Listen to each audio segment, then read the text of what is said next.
જમવાની મજા આવી ગઈ હો. ભાઈબંધ, તમારા ગામમાં કઈ એટીએમ મશીન છે? એટીએમ નું શું કામ છે? એમાં એવું છે, અમારી પાસે રોકડા રૂપિયા ખૂટી ગયા છે, તો પૈસા ઉપાડવા છે. તો એટીએમ મશીન તો અમારા ગામમાં નથી. એક કામ કરો, મારા શેઠ પાસેથી પૈસા લઈ લો, પછી તમે એના ખાતામાં નાખી દેજો. ભાઈબંધ, તારા શેઠ પાસે 5,000 રૂપિયા નહીં હોય. હવે એ 500 વીઘાના માલિક છે, 5,000 રૂપિયા તો વાલિક છે ને, કાગડા દાદા. હા, આજો 5,000. કોઈ વાંધો નહીં, કાલે તો અમે એના ખાતામાં નાખી દઈશું. તો ભાઈબંધ, હવે અમે નીકળવી.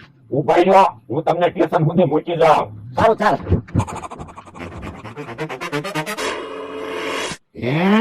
સ્ટેશન તો આમ છે અને આમ ક્યાં ગયા? બકુલભાઈ મમરાભાઈ, ઉભા રહ્યો, મને તો પૈસામાં ભાગ આપો. અમે ક્યાં બકુલભાઈ મમરાભાઈ સેવી સમન ચોટલી ને રમણ રોટલી સેવી. હવે મસ્તી શું કરો? લાડવા તો ખવડાવ્યા, હવે પૈસામાં મને ભાગ આપો. હાલો, પૈસામાં તને ભાગ નહીં મળે હો, અને અમે લાડવા તો ખવડાવ્યા.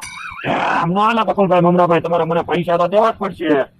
તમે છો ઉભા હતા, ભાગો ભાગો ત્યાં. લોહો ક્યાં મહેમાન ની વાસે દોડે?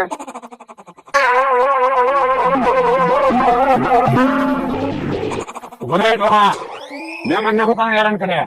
હવે ઈ ક્યાં મહેમાન છે? બકુલા મમરાભાઈ છે. તું તો કહેતો તો મહેમાન છે. એ મને એમ હતું મહેમાન છે. મને છેતરી ગયા ને. તો તે કીધું તું કેમ મહેમાન છે એમ? એટલે જો આ 1500 રૂપિયા લાય. હું કાંઈ 1500 રૂપિયા નથી આપવાનો. જીતી નાખો તો આને. પાપા, પાપા.